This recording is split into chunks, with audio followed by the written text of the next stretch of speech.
La maladie chronique de l'ado-boss. Je travaillais en mode robot, fatiguée en me levant, fatiguée en me couchant. J'avais 16 ans et le bilan de juillet 2025 était assez piquant. Moins 100 € sur mon compte. 90% de mon entourage rasé. Un genou hors service et un dossier de 15 pages pour me vendre au Barça que je n'ai jamais envoyé. J'étais donc loin d'être guérie et je vous explique comment ça a empiré dans cette vidéo. Pour ceux qui ne comprennent rien du tout, allez voir l'épisode 1, ma dernière vidéo YouTube.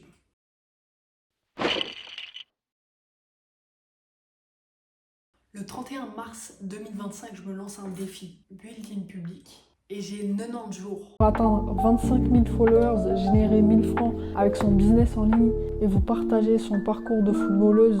Pour accompagner ça, j'ai créé un monstre, un tracker sur Excel qui traquait toute ma vie. Elle quantifiait toute ma vie, tout était chiffré. Mon sommeil à la minute près, mon hydratation au centilitre près, le battement de mon cœur au repos, mon humeur en code couleur. L'intraquable, je le traquais. J'ai cru que ma vie c'était un algorithme et qu'il fallait tout optimiser. Au bout de 15 jours, je sens que je suis pas alignée. Mais au lieu de pivoter et éviter de perdre encore 75 jours, parce que 90 jours c'est long, c'est long. J'étais pas alignée et je voulais partager mon rêve qui me tenait à cœur, mon rêve de Coupe du Monde 2027. Mais au lieu de cela, j'ai continué le défi. Parce que j'avais peur qu'on se dise ouais, elle a abandonné, elle tient pas ses défis, etc. Donc j'ai continué, sachant que je savais que j'allais absolument pas dans la bonne direction. Mon contenu, il était vide et bâclé en 15 minutes. Je faisais du tel don show avec un show totalement vide. J'étais un robot sans âme dans mon contenu, littéralement. Résultat, au bout de 90 jours, moins 100 € sur mon compte. Ça pique, hein, ça pique. 100 followers au lieu de 25 000, on est loin. Et un genou hors service. Alors, franchement, partage de footballeuse, c'est super, hein. La carrière, elle vient de s'achever alors qu'elle n'a même pas commencé. Finir un défi foireux juste pour la fierté, c'est pas de la persévérance, mais absolument pas. C'est juste, je fonçais dans un mur et je pensais que j'allais avancer alors que j'étais dans le mur. Ce qui n'est absolument pas cohérent, en effet. À force de vouloir tout mesurer de A à Z, tout quantifier, tout optimiser, tu te démotives.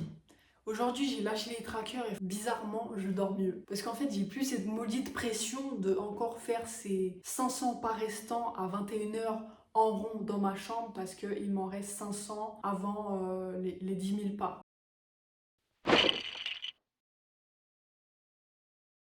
J'ai lu un livre sur comment devenir un aimant social. Le lendemain, j'ai rasé 90% de mon entourage. J'ai bien tondu, hein. En plus, j'ai même tondu les fleurs et les bonnes herbes. Le danger avec le premier degré. Couper les ponts avec les personnes toxiques. J'ai coupé les ponts avec tout le monde. Petit souci de compréhension. On a décidé de lire trop entre les lignes. Non mais là, je crois qu'on n'a même pas lu entre les lignes. Là, on est... Je sais pas ce qu'on a fait, mais on n'a pas compris. J'ai envoyé un message copié-collé sur WhatsApp. Rien de personnel, juste nécessaire pour mon focus et ma croissance. C'est vrai, c'était rien de personnel parce que j'ai envoyé le même à tout le monde. J'avais même un CRM des relations avec une colonne rôle intérêt. En fait, moi j'ai cru mes potes c'était des gens, ils étaient en bourse et il fallait regarder le retour sur investissement. Pardon? Moi j'ai cru les amitiés c'était un portefeuille business, pas de ROI. On coupe. En fait, je crois, j'ai pas compris le principe d'un aimant, tu vois. Un aimant, ça attire, mais moi, je l'ai utilisé à l'envers. En fait, il fallait que je le dise, parce que là, c'est vraiment absurde. Les amis de base, tu les écoutes, on s'entraide, il y a des petites disputes, on se réconcilie, mais c'est jamais une collaboration business où on regarde les bénéfices. Donc s'il vous plaît, ne faites jamais ça. Sauf exception, parce que dans ce monde, il y a toujours des exceptions partout et nulle part. Si la personne est vraiment toxique, là, dites directement, dites clairement, allez droit au but. Et dites-lui clairement que c'est fini. Okay. Même si après vous restez seul, comme on dit, vaut mieux être seul que mal accompagné.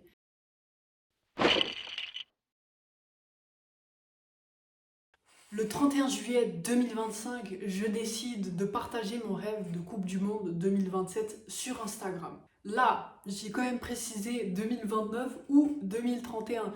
On commence à guérir gentiment et à devenir un tout petit peu réaliste. En parallèle, je fais un dossier de scouting de 15 pages pour me vendre au FC Barcelone. Je me suis dit, on va pas venir me chercher, donc moi je vais me présenter en fait. Je vais me présenter. Faut savoir qui je suis, hein. Faut savoir. En vrai, aujourd'hui j'en rigole, mais quand je retrouve mes feuilles d'entraînement, je crois elles sont là. Attendez, je les cherche. Je les cherche. Moi j'ai trouvé. Il y a de la poussière là. Vous voyez bien que ça date. Oula, j'ai beaucoup de feuilles là. En fait, il y a un peu de tout là-dedans, mais laissez-moi trouver et on en reparle. Je crois que j'ai trouvé. On va rigoler, c'est parti.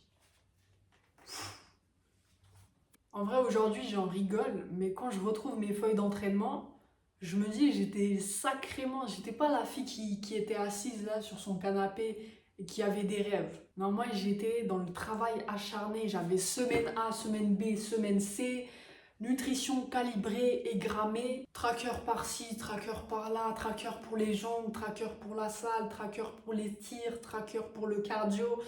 J'étais vraiment au niveau, là c'était une vie de militaire.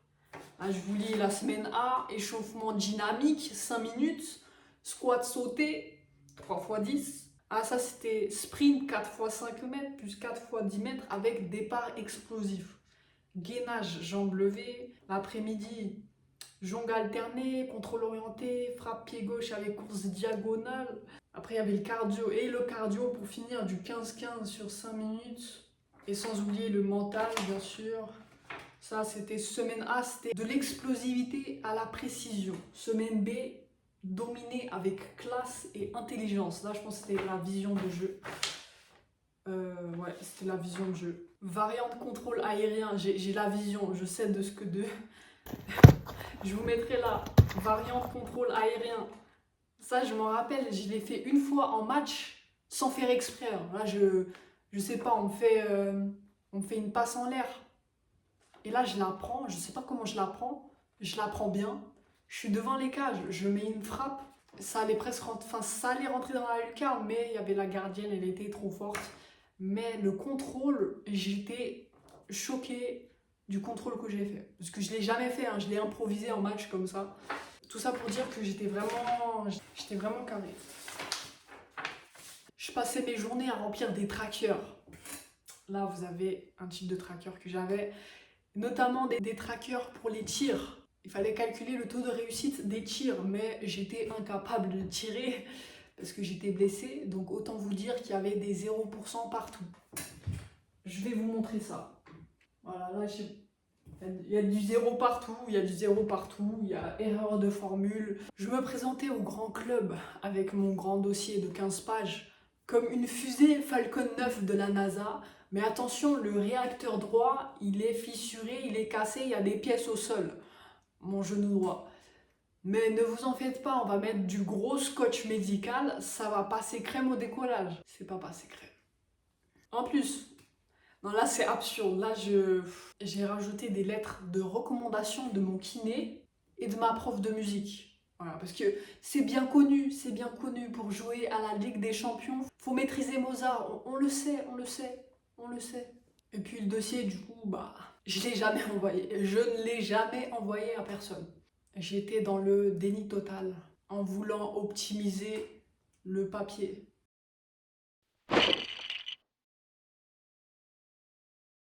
Après le défi foireux et ces petites péripéties par-ci par-là avec les dossiers et les dingueries que j'ai faites, je me décide de me focus sur N8N. Je lâche le freelance, je me salis enfin les mains. Et puis en octobre 2025, je suis au téléphone avec un prospect qui est très très chaud. On est en train de conclure un deal pour 800 €. Et là, je me dis, là, en plus j'avais un bon pressentiment. Mais après, il me dit, il faut qu'il en parle encore à son associé. Moi, au lieu de contrer cette objection classique, moi je lui dis, ok, pas de souci, je t'envoie le devis. L'appel s'est terminé, je commence à courir dans toute la maison, je saute de partout. J'étais tellement contente, je me croyais milliardaire. 2 heures plus tard, Quand j'avais fini tout le devis, j'avais bien écrit en plus, hein, les articles et tout. Finalement, on n'est plus intéressé. À partir de ce jour, j'ai compris qu'il faut jamais célébrer en avance. Jamais, jamais. Ça m'a feinté, mais ça m'a feinté fort. Les 2 mois suivants, j'aide une coach sportive gratuitement, totalement gratuit. Mais quand c'est gratuit, c'est pas sérieux. Elle n'était pas investie. Et puis j'ai reçu quoi? J'ai reçu un témoignage de 19 secondes avec la lumière d'une cave, le micro, il n'y avait pas de micro. Elle bégayait 5 fois sur une vidéo de 19 secondes. Depuis ce jour, proposer des choses gratuites, des prestations de services gratuites, franchement, non merci. Moi, je te dis non merci. Là, on est janvier 2026, c'est assez récent. Ou du moins, c'était il y a 5 mois. J'étais en mode ado boss, faut que je reste 6 mois sur la même chose. Faut que j'arrête de pivoter à gauche à droite. On reste focus. Je prends la décision finale de créer des bro IA, des agents IA pour les coachs sportifs, pour qu'ils puissent automatiser tous leurs DM et enfin se concentrer sur leur coaching et pas devenir secrétaire, parce qu'ils n'ont pas signé pour devenir secrétaire. Et pour éviter de perdre 2 ans, je me suis dit c'est pas mal de faire appel à un mentor. L'offre du mentor, c'était faire 10K en 3 mois. Honnêtement, j'y croyais pas trop, c'est la promesse classique. J'étais juste là pour signer au moins une vente et surtout apprendre N8N et les systèmes. En plus, ça rime. Mais c'est là que j'ai failli me faire avoir.